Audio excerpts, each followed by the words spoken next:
नमस्कार. कसे आहात सर्व? आज आपण डायबिटीज म्हणजे मधुमेह यासाठी योगाभ्यास करणार आहोत. आपण जे जेवण जेवतो ते ऊर्जा बनण्याच्या आधी आपल्या रक्तात ग्लुकोजच्या रूपात एकत्रित होते आणि मग आपल्या कोशिका त्या ग्लुकोजला वापरतात आणि ऊर्जामध्ये बदलतात. ही पूर्ण प्रक्रिया असते. पण ग्लुकोजला कोशिकांपर्यंत पोहोचण्यासाठी एका हार्मोनची गरज असते, त्याला आपण म्हणतो इन्सुलिन. हे इन्सुलिन पॅनक्रियास ग्रंथी म्हणजे ज्याला आपण मराठीमध्ये स्वादुपिंड म्हणतो याच्यामधून सुटते. हे इन्सुलिन नसणे किंवा खूप कमी असल्यावर आपल्या कोशिकांपर्यंत ते ग्लुकोज पोहोचणार नाही आणि मग ते आपल्या रक्तात एकत्रित होत राहते आणि यालाच आपण म्हणतो शुगर वाढणे किंवा साखर वाढणे. जर पॅनक्रियास इन्सुलिन बनवणारच नाही किंवा एवढं कमी बनवतील की आपलं शरीर त्याला वापरू शकणार नाही, तर त्याला आपण टाईप 1चे डायबिटीज म्हणतो. आणि जर तुमचे इन्सुलिन बनते पण तुमचे शरीर त्याचा वापरच करू शकत नसेल तर त्याला टाईप 2चे डायबिटीज असे म्हणतात. टाईप 2चे मोठे कारण आहे ओबेसिटी म्हणजे लठ्ठपणा आणि कोलेस्ट्रॉल म्हणजे हाय ब्लड प्रेशर. तर तुम्हाला या दोन गोष्टी कंट्रोल करायच्या आहेत. डायबिटीजला जर लवकर नियंत्रित केले नाही तर ते आपल्या अवयवांवरती नुकसान पोहोचवू शकते आणि सर्वात महत्त्वाचं आपल्या मानसिक आरोग्यावरती सुद्धा खूप नुकसान पोहोचवते. ही झाली डायबिटीजबद्दल थोडीफार माहिती. सुरुवात करूया आपण योगासनांना. प्रथम योगा मॅटवरती या. योगा मॅटवरती आल्यानंतर सुरुवात करणार आहोत आपण कपालभातीला. कपालभातीमध्ये नाकाने श्वास आत घ्यायचा आहे आणि नाकाने श्वास बाहेर सोडायचा आहे. फक्त श्वास बाहेर सोडत असताना पोट आतमध्ये खेचा, श्वास आत, पोट बाहेर. ज्याप्रमाणे आपण एका फुग्यामध्ये हवा भरतो त्याप्रमाणे श्वास आत, पोट फुगवा, श्वास बाहेर, नाभी आत खेचा. कपालभातीचा वेगळा व्हिडिओ आपल्या चॅनलवरती आहे, तिथे जाऊन तुम्ही कोणी कपालभाती करायला हवी आणि कोणी नाही याची माहिती घेऊ शकता. आपण कपालभातीचे 3 राऊंड करणार आहोत. एका राऊंडमध्ये 15 श्वास. सुखासनामध्ये बसा. पाठीचा मणका ताठ, डोळे बंद, छाती खुली, दोन्ही हात गुडघ्यांवरती. कपालभातीसाठी श्वास आत, बाहेर, आत, बाहेर, आत, बाहेर, आत, बाहेर, आत, बाहेर. चालू राहू द्या.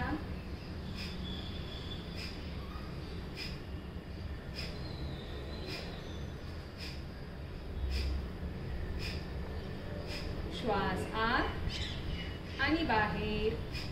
विश्रांती. साधारण श्वास घेत रहा.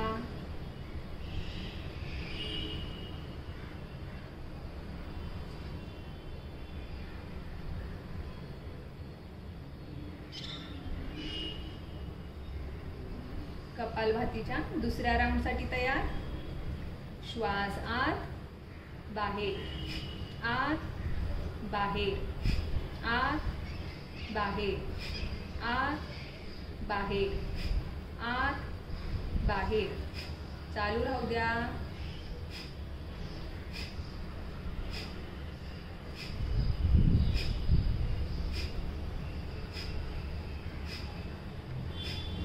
श्वास आत आणि बाहेर. विश्रांती. साधारण श्वास घेत रहा. आपल्या शरीरामध्ये जी संवेदना निर्माण होत आहे त्याकडे लक्ष द्या.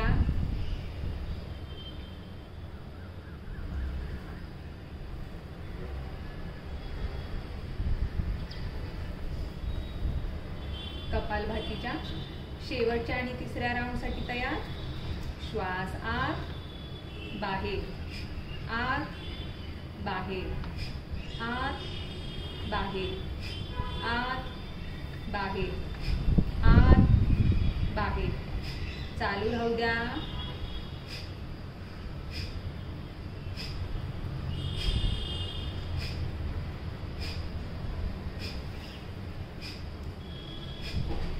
श्वास आत आणि बाहेर. विश्रांती. साधारण श्वास घेत रहा. शरीरामध्ये जी ऊर्जा निर्माण होत आहे त्याकडे लक्ष द्या.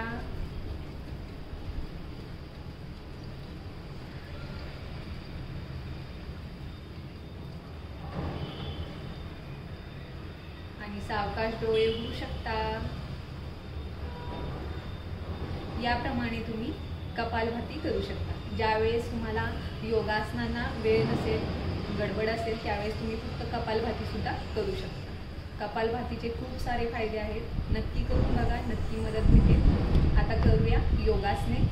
योगासनासाठी पहिल्यांदा दंडासनामध्ये बसा।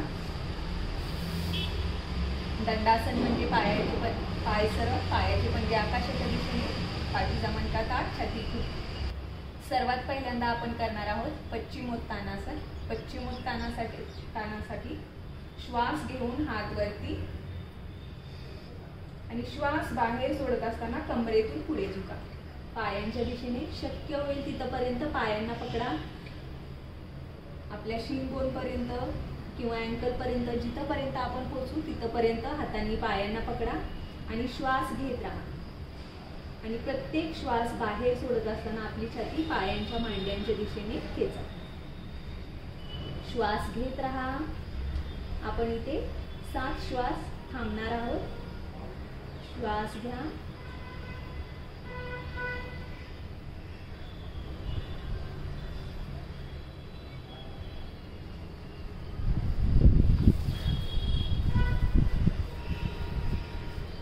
एक श्वास आत, सावकाश वरती हात, श्वास बाहेर, दोन्ही हात खाली। याप्रमाणे पश्चिमोत्तानासन करायचं।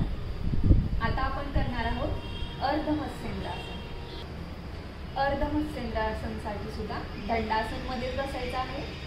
उजवा पाय गुडघ्यातून फोल्ड करा आणि आपल्या डाव्या गुडघ्याच्या बाहेरच्या बाजूला ठेवा। पायाचा पंजा 90 डिग्री राहील आणि आपला डावा पाय पण गुडघ्यातून फोल्ड करून आपल्या शरीराकडे मागे घ्या आणि आपल्या डाव्या पायाची टाच आपल्या उजव्या पायाच्या नितंबाला टच झाली पाहिजे, इथपर्यंत पाय मागे घ्या। पाठीचा मणका ताठ, उजवा हात शरीराच्या मागे, डावा हात वरती उचलून उजव्या गुडघ्याच्या बाहेरच्या बाजूला हाताचं कोपर डाव्या हाताचं, आणि हात तुम्ही सरळ ठेवू शकता जर तुम्ही उजव्या पायाच्या अँकलला पकडू शकत नसाल याप्रमाणे, आणि हाताची बोटे खुली आणि मागे बघा। श्वास घेत राहा।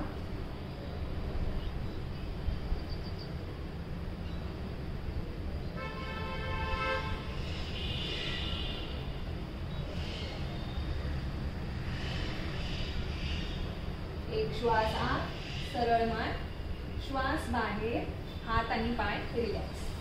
परत पाय सरळ करा। आता डावा पाय गुडघ्यातून फोल्ड आणि डावा पाय उजव्या गुडघ्याच्या बाहेरच्या बाजूला। पायाचा पंजा 90 डिग्री सरळ राहील आणि उजवा पाय गुडघ्यातून फोल्ड करा आणि आपल्या डाव्या नितंबाच्या टच झाले पाहिजे टाच उजव्या पायाची, इथपर्यंत मागे घ्या। डावा हात शरीराच्या मागे, उजव्या हाताचं कोपर डाव्या पायाच्या बाहेरच्या गुडघ्याच्या बाहेरच्या बाजूला, आणि आपल्या अँकलला पकडा आणि सरळ मागे बघा। श्वास घेत राहा।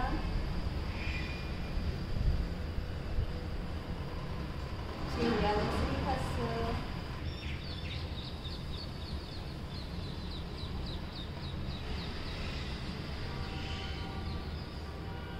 श्वास आत, मान सरळ, श्वास बाहेर, हात आणि पाय रिलॅक्स। विश्रांती। सुखासनामध्ये बसा आणि आता आपण सुखासनामधून वज्रासनामध्ये जाणार आहोत। आपण करणार आहोत मंडूकासन। वज्रासनामध्ये बसायचं आहे। सरळ पाठीचा मणका ताठ आणि आपल्या हाताची आदी मुद्रा करा किंवा मूठ बनवा, म्हणजे आपला अंगठा आपल्या करंगळीच्या खालच्या बाजूला टच करा आणि वरून 4 बोटांनी मूठ बनवा या प्रकारे।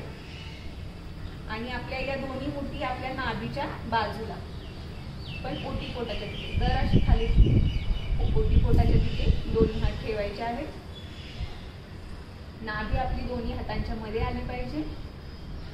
एक श्वास आत, श्वास बाहेर, सावकाश कमरेतून पुढे झुका योगा मॅटच्या दिशेने आणि सरळ समोर बघा।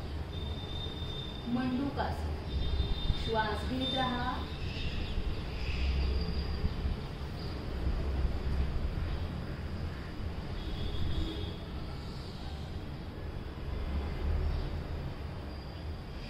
एक श्वास आत, सावकाश वरती, श्वास बाहेर, दोन्ही हात रिलॅक्स। विश्रांती।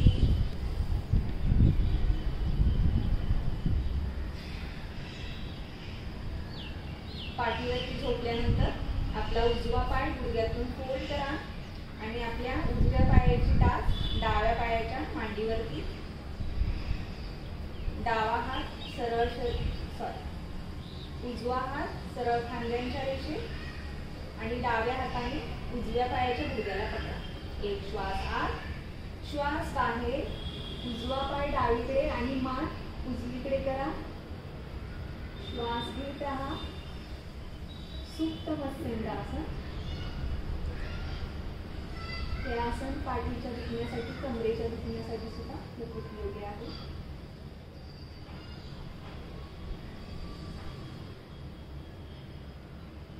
एक श्वास आत, पाय सरळ, मान सरळ, श्वास बाहेर, उजवा पाय रिलॅक्स आणि हात सुद्धा रिलॅक्स. विश्रांती.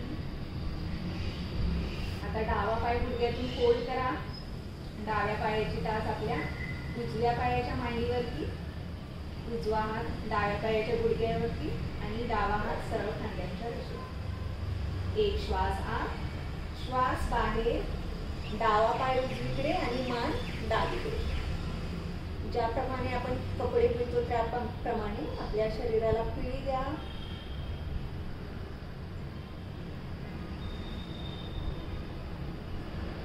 शक्य तेवढा डावा गुडघा जमिनीच्या दिशेने नेण्याचा प्रयत्न करा.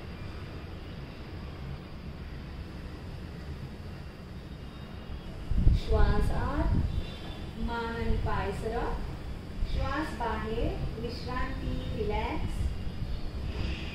सावकाश आपल्या उजव्या अंगावरती वळा आणि उठून सुखासनामध्ये बसा.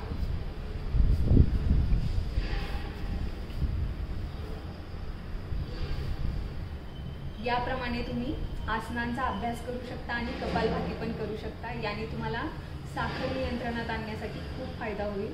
आणि तुम्ही एक ग्लासमध्ये 1 चमचा मेथी रात्रभर भिजत ठेवा 1 ग्लास पाण्यामध्ये आणि सकाळी उठून ते पाणी गाळायचं आहे आणि उपाशीपोटी प्यायचं आहे. याने सुद्धा तुम्हाला खूप फायदा होईल. भेटूया नेक्स्ट सेशनमध्ये. तोपर्यंत नियमित योगा करत राहा. नमस्ते.